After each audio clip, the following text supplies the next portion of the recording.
Hey, Dr. Kanton Reynolds, Director of Undergraduate Programs, Edward P. Fitz Department of Industrial Systems Engineering. There are so many different types of droids in Star Wars. If you think about medical droids, if you go back to The Empire Strikes Back, where Luke loses his hand when he faces off with Darth Vader, what happens? They attach a robotic hand to him using what?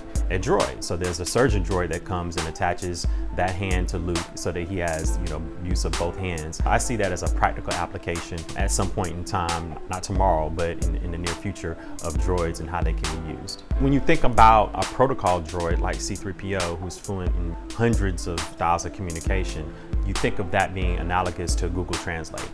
And Google Translate may only use 100 or so languages, where you can talk to someone in a different language and it translates it for you and then provides a response to that person real time if you're connected to the network, and then it will also do it in some cases offline.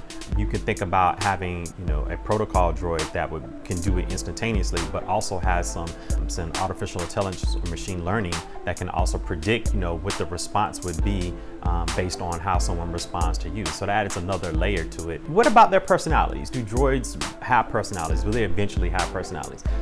I think it's an interesting question. If you think about the iterations that we've seen C-3PO and R2-D2 and kind of how they've interacted with the various characters that they've been in touch with.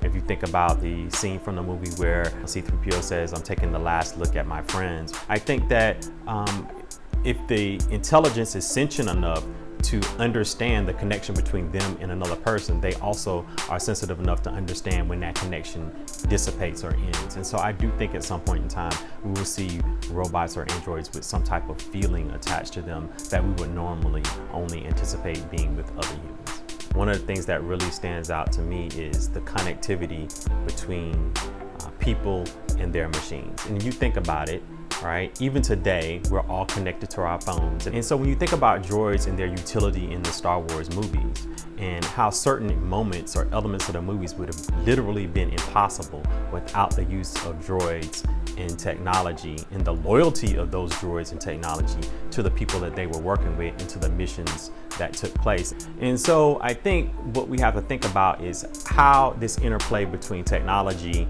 as it relates to the intersection of people and personalities works for us long term.